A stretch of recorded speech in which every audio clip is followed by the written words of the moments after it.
Well, today's guest is Dr. Mandy Patterson, a powerhouse in women's wellness and the founder of MandyPatterson.com. With over 2 decades of experience as an occupational therapist, holistic health coach, a naturopathic doctor, and mom of six, Mandy helps high performing women reclaim their health from the inside out. Her work bridges conventional and alternative medicine using personalized coaching, functional testing, and holistic tools to address fertility, hormones, gut health, mental wellness, and more. You've heard of her on shows like Gutsy Fertility and Power of Food. And today, she's here to share her wisdom with us. Let's get started. So, Dr. Mandy, thank you so much for joining us. As I said to you privately, you're my first naturopathic doctor. I'm so excited. I told a lot of people about you. They gave Yeah, me some questions to ask. So, I'm just going to dive right in. Thank you so much for being on the show. thank you for having me. I'm so excited to be here. Oh, thank you so much. So, my first question is if you can tell us what is your story and how it shaped the way that you support people today. Let's start right at the beginning with you. Yeah, so my story into the world that I'm in now began about 23 years ago.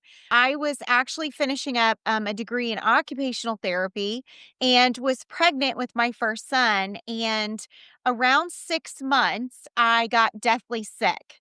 Oh, And went into the hospital and they were like, you need to get your things in order. I actually had developed severe preeclampsia. So, for the listeners, is pregnancy induced hypertension, but I had gone into kidney and liver failure and did not even know it.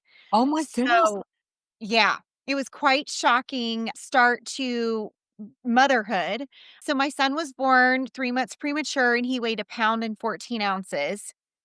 And luckily, I made it through his birth, and I was in a drug-induced coma for a period of time after that, and, came through that by the grace of God, and he ended up being in the hospital for about 5 months, had a lot of complications, and so that was kind of the start of my entry, not only as a medical professional, but then also being on the other side of it as just a innocent bystander who kind of got into this medical arena, that a world that I did not even know. So, and advocacy was a huge thing, Or and advocating for him. And even during that journey, I actually had to remove him from one hospital, transfer him to another one, which was not, the hospital was not very happy about it. But I had this gut intuition and instinct that it was not going well and I wasn't getting the answers that I wanted. And so I had to stand firm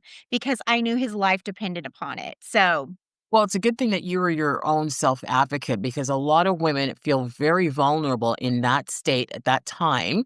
Right. I think about myself as well, what I went through. Certainly yeah. is terrifying as what you went through, but you were your own self advocate. So good for you. Yeah. Yeah, it was definitely the start for me, I think, of this fiery, like, Christ-filled thing for me that was like I had to follow my heart, and I knew that so many things depended upon that, like with his health, my own health, and luckily gone on to have 5 more children after him, which back then I was told you So probably will. that definitely did not discourage you at It all. did not discourage me. It actually, like, propelled me forward because I knew I always wanted several children. I grew up in a family of 4. I was the oldest. I was, like, the nurturing, like, loving older sister that was many times called, asked if I was the mother. And so when they told me that, I was like, "That is not gonna be my story." Yeah. And they were like, because they were like, "Well, it's your genetics." And I'm like, "Well, what does that mean?" And so I really started doing my own research, digging in and, like, learning about how I could support my health so I could have more babies, and that's what I wanted, and I had 5 successful pregnancies after that with no complications. Well, let's dive into that because we talked about advocacy and self-empowerment. What are the pillars in your mind of empowered health care in your view? Yeah, I think a big one is listening to this inner spirit that each one of us possesses, that we know as human beings, even if we don't have medical expertise and a background when something feels off. And just really trusting that inner guidance, I think, is so important. It's that compass for us in life. And so, like, a lot of times I'll have people come to me that have been abused by this system, so to speak, gaslit or just dismissed. And they've known that for so long something's off. And so I think really standing in that and just being firm and asking questions. And if you don't have someone, or if you can't yourself speak those things, have, a advocate come with you, or a trusted family member, spouse, friend that can just stand by you and help you to ask those questions. So I think that's like a really big one. Because a lot of people, when you do that, like I understand being your self advocate and having someone represent you when you're in a vulnerable state. But Yeah. sometimes people think, oh, a hormonal imbalance. So, how can women recognize early signs of any hormonal disruption as well? Yeah, so across the lifespan, so I dig into this a lot with women. I help women that are younger and then help women that are segueing into perimenopause, menopause, which is the time frame that I am in. I'm Yeah. 45 now. And so, I think a lot of times, like as young girls, we aren't taught basic physiology and anatomy. And like, we're just kind of taught to like suffer and power through it and take your Tylenol, or, just keep Yeah. pushing on. And so, this can really start very early in a young girl's life. And so, and then what we can see is, I see a lot of women that struggle with infertility and like those kind of challenges. And it might be heavy periods and PMS and all of those things. And so, when things are off when we're younger, they're definitely going to impact us as we mature and we age. And so, then that's when we see a lot of women in perimenopause that are like, oh my goodness, like, I've gotta have that glass of wine to cope, Yeah. which is legit, right? Like, whenever you're having night sweats and, hot flashes and, like, you've got this tire ring around your waist from weight gain and you can't get a hold on it. So, like, all of those things can really be early indicators that something's off. So, you talked about heavy periods. Is there a connection between gut health and hormonal imbalance? There absolutely is. And so I, talk about this a lot in my practice and on many platforms, but the microbiome is literally the second brain. So our brain is our first brain, but we don't a lot of times make that connection. But when we talk about like pressing into that gut instinct and like listening to it, it is legitimate. So it is an entire planet full of microorganisms inside of our body. And there's so much that happens in that microbiome, including the generation of neurotransmitters, which would be like serotonin. It's our feel good hormone. Other parts of that too is our immune system. A huge piece of that is in our gut. And so, our immune system's off in our gut, that's going to impact other things as well. And what So, about environmental factors? How does that play into it? yeah, absolutely. So a lot of things times that like we'll talk about toxins. And so like I think we're hearing more and more about glyphosate or Roundup being on our food and like those kinds of things. But we don't think about medications and pharmaceuticals being toxins. And those can really play a part in our overall health. Same goes for birth control and like hormones that are used, they can be problematic. And there's also many other things we could dive into. But like you said, like what happens is over time that can really just wear down our gut lining and Yeah. really impact so many things, including our mood and how we're like going through our cycles and those kinds of things. So Okay. really the point. What do you think is impacting the current fertility crisis today? Yeah. Great question. So, what many people do not understand is that it's about a 50-50 split between male and female issues. And unfortunately, a lot of times the female is the one that is naturally tested and like has to go through all of these things, invasive things, and they're not Why looking is at that? the Why is it mostly the female? that is a great question. I think it's just the way our medical system has been set up. But people that are in the functional and like the naturopathic space, really have great insight into the males are really struggling too. And a lot of this does go back to gut health, like you were talking about, thyroid and adrenal health. So I really do believe it goes back to many different things, but nutrient deficiencies are a big one because of our food supply. Our food 50 years ago was much more nutritious, Yeah. but because of how we're growing, our standards on that, just the environmental toxins and pollution is really making a big difference on that.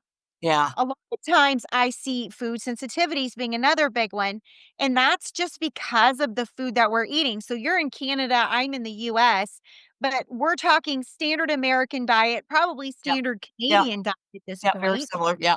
Yeah, so not a lot of like diverse foods like fruits and vegetables and Well, my prebiotic. my grandparents ate a lot of organic things, and they Yeah. came home, right? But everything's organic. Yeah, exactly, and that was the same thing with my grandfather's side, like, they were all farmers. Yeah. So that's another big one, and then toxins in general, which can be many things, like, we kinda hit on, like, what's being sprayed on our foods, it could be, like, medications and pharmaceuticals that we're taking, those end up in our water supply, there's all kinds of things in our water supply, and it could be even, like, parasitic things, like, that's another big one, right? And then other things that we don't really think about that are below the surface is toxins such as relationships that are not serving us in our life and past trauma can really play into how we feel in our life and how our life is going for us. So that's like another thing that's kind of behind the scenes that I feel Yeah. like is playing a piece in all of this. Well, how can women, and I'm going to say and men, because we talked about men have a role to play as well, of course. Yeah. How can women and men over 35 optimize their fertility naturally?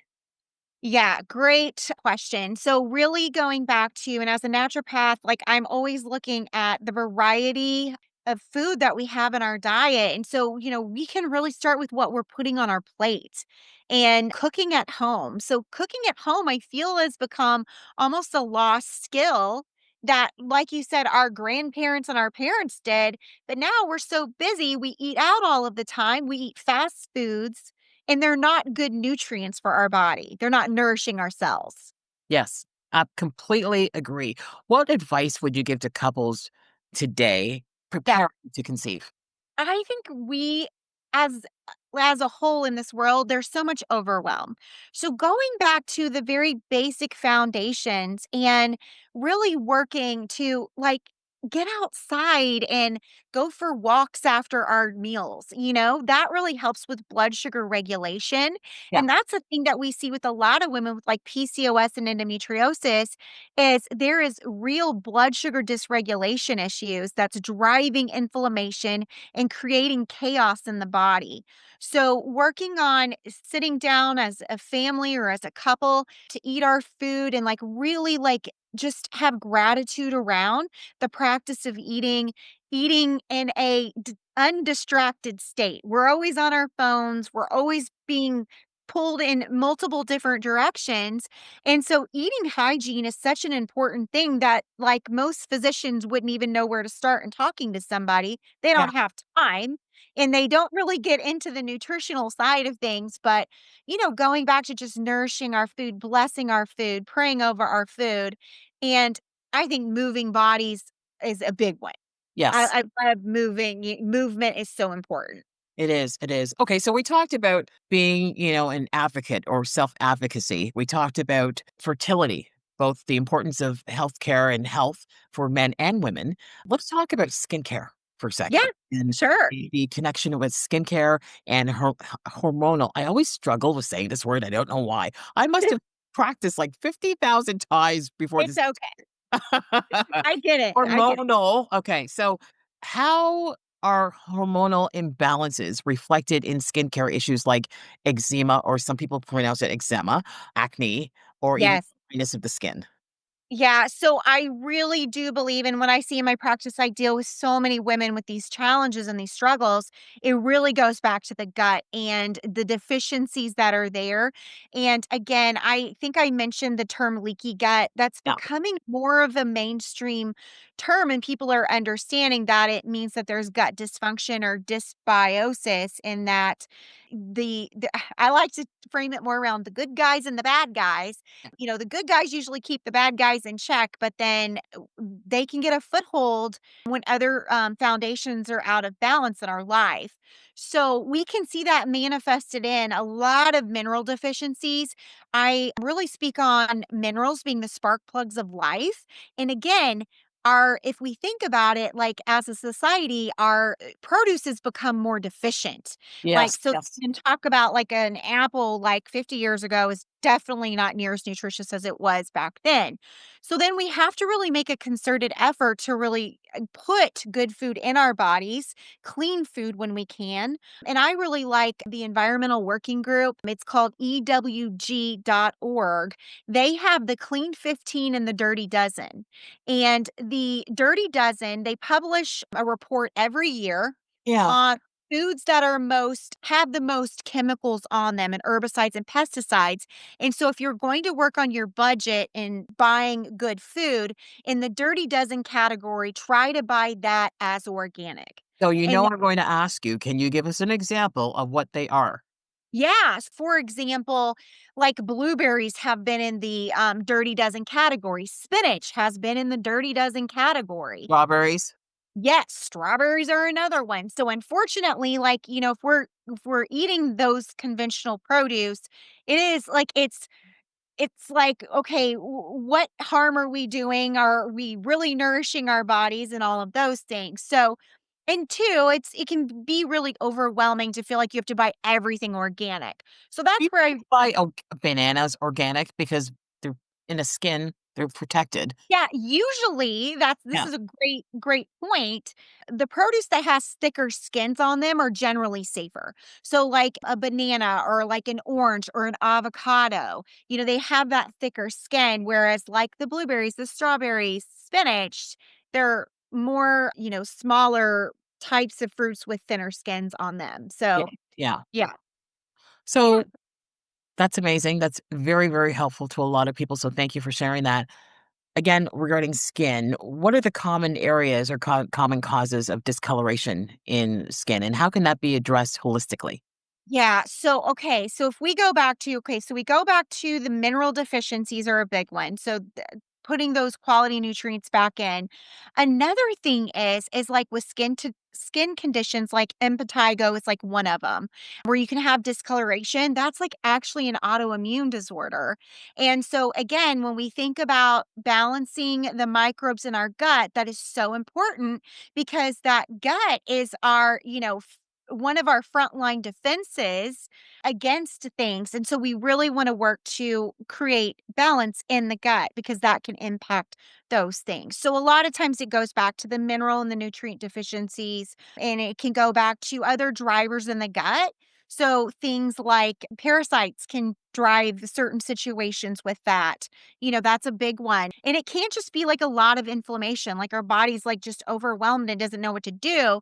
And so other things it's busy fighting off things and like defending to the extent that then we can have like hair loss and we can have more acne that shows up on our skin. Or, maybe also another thing is a lot of people don't think about this, but like skin health right now, because we're in the Yeah. summer, northern hemisphere, but like those nutritional foods that we put in our bodies help create skin resilience and help us better at absorbing vitamin D. So from the sun.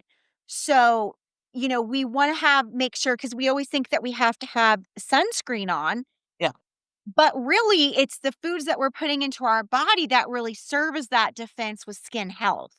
So, Mm, I was going to ask you a really great question. Just, and I was listening so intently that it'll come back to it's me. quick. That's okay. I just It's want to okay. pivot for a second to talk about mental health Yeah. and nutritional therapy. So, how can you use nutritional therapy to support mental health and emotional well being? So I really do firmly feel like with mental health conditions, be that depression, anxiety, a lot of these things go back to those deficiencies again that we were just talking about. Yeah. Those micronutrients, the minerals that we have. I see a lot of systems that are depleted when I get labs back. And, we really want variety. Like one of them would be like, kind of talking about this food connection is prebiotic food, rich foods. We don't get a lot of those anymore. Whereas our grandparents back in the day, they ate a lot of fermented foods, cabbage and that's like a Yes. big one. And then Yeah. our Asian population, kimchi, which I actually eat a lot of kimchi. I love it. It's delicious. Also like yogurts. That's a big one from off the farm, but we want to make sure that we've got really good dairy sources if we're having dairy, Yes. good quality ones. But we can see a lot of times those nutrients get off and based upon our genetics here, this is where some people need more nutritional balance than others, or they might need might have higher needs of nutrients than others. So, for instance, this is a gene that a lot of people know about that are Yeah. in the health arena, but it's the MTHFR gene, and it's a methylfolate. And so, some of us, it's about 40% of European descent actually have genetic SNPs that mean that they don't process folic acid. And so a lot of times, so for our ladies that are pregnant or taking a prenatal, the prenatals have folic acid in them, and it can be really problematic for ladies that don't process that. So they Mhm. actually need folate versus folic acid, and a lot of folic acid is in our foods. So like breads, Right. pasta, those kinds of foods. So we So how know. would they know this? So would they have to do, I guess, through their blood work?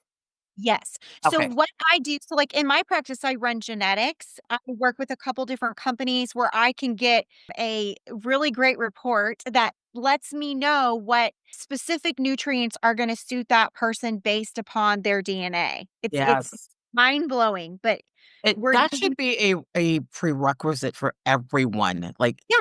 to understand that, how everything that you take, and especially based on genetics, how it impacts you. Yes, absolutely. So we know that, also people that have the MTHFR are more prone to have depression, anxiety, like those kinds of things. And, I'm very passionate about that because in my family, that is a huge thing, like depression and anxiety, and then also tendencies towards alcoholism and like challenges with overeating from a binging side of things, because that's how we can cope when we don't have enough nutrients in our body. That's where we can get these cravings and we can see these things come up. How do you fight sugar cravings? So, I really do believe as women and as we age, we have higher protein requirements. And a lot of women in my practice, I see they don't get enough protein. So, protein is huge. Fiber rich foods are another big one. So, when we think about eating the rainbow and getting our nutrients from real whole food, that's a really another important piece. And Yeah. so, fiber is important too to make sure that like things are moving through our system well and that we're taking out our trash, right? So, whenever we eat foods that are, missing so many of these quality nutrients, that's where we can see GI distress and people have gastroesophageal reflux or acid reflux. We can see constipation and those kinds of things. So, and fiber is really also very important for taking out those toxins, our detoxification organs. So, Okay. I yeah. remember my question now. Okay. How do you fight inflammation naturally? And first of all, what's the cause? If you think about it, and you think about the human body as like an automobile. A automobile gives off gas, right? Like our exhaust is what we would call it. The same thing with the human body, like from an oxidative stress side of things, like we're always like, our body's always working very hard on our behalf to maintain homeostasis. And with that comes oxidative stress. So, how do we fight and counter that? Because that can cause inflammation in the body, is really working on these foundations that we've been discussing. So, quality nutrient dense foods, eating organic when we can. We've kind of hit on movement. Movement's a really big one because when we move our bodies, we can really boost the brain-derived neurotrophic factor, which not only helps with our gut health, but it's helping with our mental health as well. Mhm. And it is actually movement has been there's an analogy between movement and antidepressants that literally it acts within the same mechanism if you think about it. Yeah.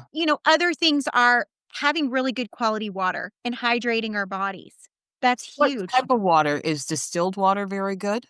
Yes, and, I really like a really good filter, and I actually have information on my website, but some of the good ones are like Berkey water filtration system. That is a fabulous one that's really affordable for many people.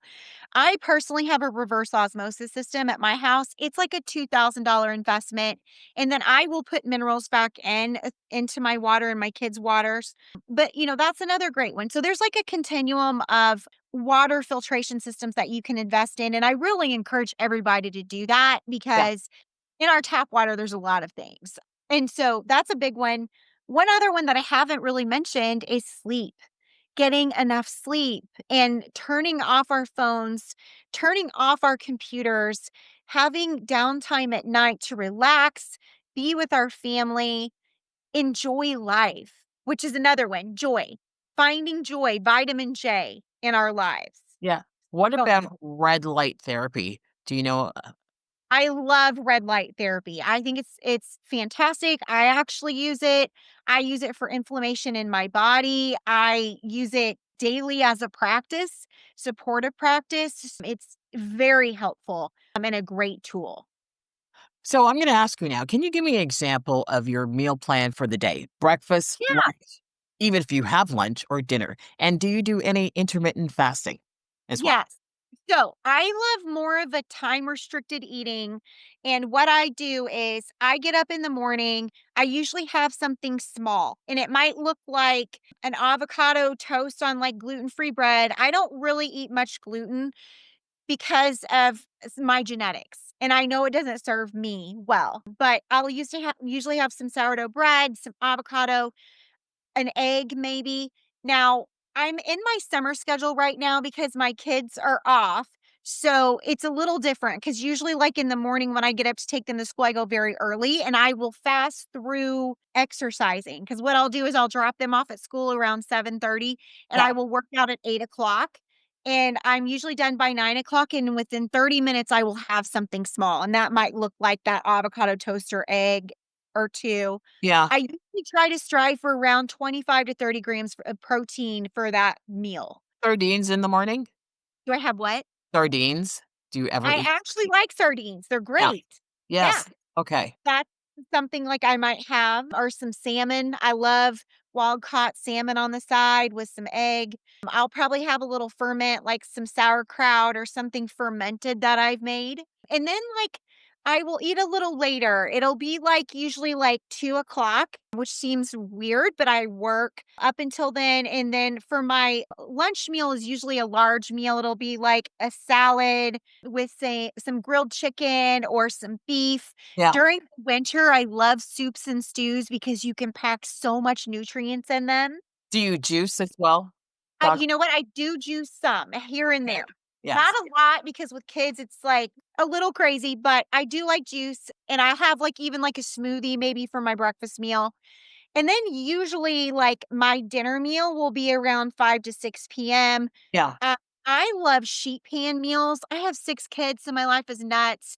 What I'll do is cut up a whole bunch of different veggies and I'll roast them. I love roasted veggies. And then I'll have, like, another really good solid protein with that, whatever that looks like. It might be scallops or it might be a chicken or a fish or a beef. I usually eat a lot of different things. You didn't So, talk about sourdough bread, though. Is that good? Isn't that good for you? actually, yeah, so I actually make my own sourdough. Dr. Man. Well, not all the time. I actually have another brand that I actually really like that we can share with your audience, that we Yes. get in the States. It's called Simple Needs. I know it. Um, Yes. Yeah, we get it here yeah. too. Yes. Neads. Yeah, they're great. Yeah, I think sourdough, if like your, digestion can handle that and like you're not celiac or have real issues with gluten sensitivity, I think sourdough is completely fine. So, Yeah, yeah. that's great. Thank you for sharing that. So, I have to ask, what are your top three non-negotiable daily habits for maintaining your optimal health? Great, great question. So, number one is I always have a good breakfast. And like I said, like with there's intermittent fasting and there's time restricted eating. I really work on that time restricted eating and really going 12 hours between meals. So if I finish at 5 o'clock that night, I do not eat the next day until Wow. probably 7 or 8 o'clock. So I So go you further drink out. teas in between or water in between just I'll to have water. Yeah, okay. or an herbal tea. Yeah, water, herbal tea, something like that. Yeah. I like a sleepy time tea at night that gets me in the mood, ready for bed, all of that. So that's a big one. My second one is move your body. So, like I said, before becoming a naturopath, I was an occupational therapist and I actually worked in like all sectors of healthcare, rehabilitation for years. And that kind of overlapped with my career as an ND. But movement is so important and we have to move our bodies every day. And that helps keep us on track and Yeah. help balance so many things. My next one is I easily get 7.5 to 8 hours of sleep every night. Sleep is my next one. So, Sorry, I heard movement, sleep, and what was the and other the one? other thing was is have a really good start meal to start my day to Okay. fuel my body. Okay. Well, that's Really great. that 25 to 30 grams of protein. And then my fiber count for the days, usually I really strive to get around 30 grams of fiber. 30 grams of fiber. Okay. Yep. So, my final question to you, Dr. Mandy, if someone could take one first step to improve their hormonal or fertility health today, what would it Yes. be?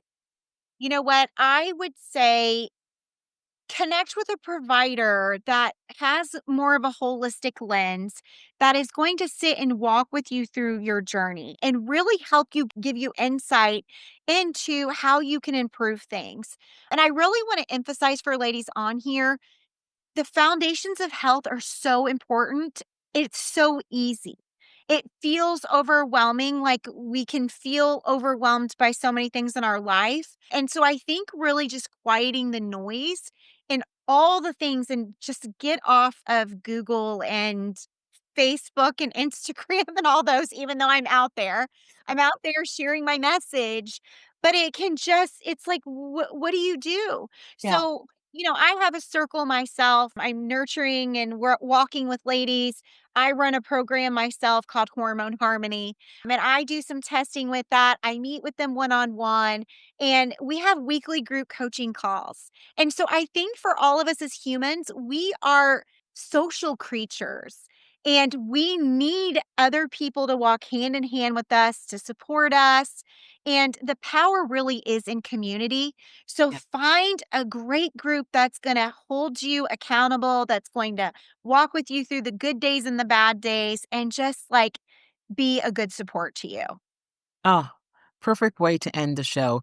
Thank you so much, Dr. Mandy Patterson, especially for bringing your passion.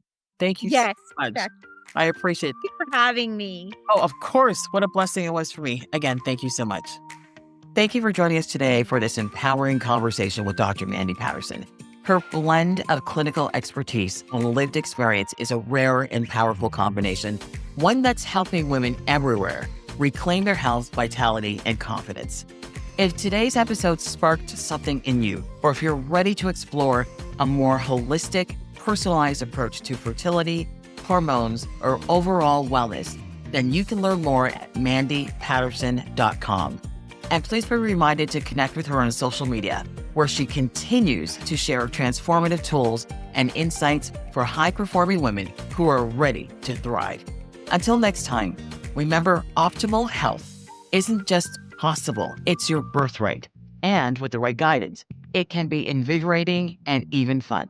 I'm Jackie Denise. Please download, share, and subscribe. Thanks for watching. Stay tuned.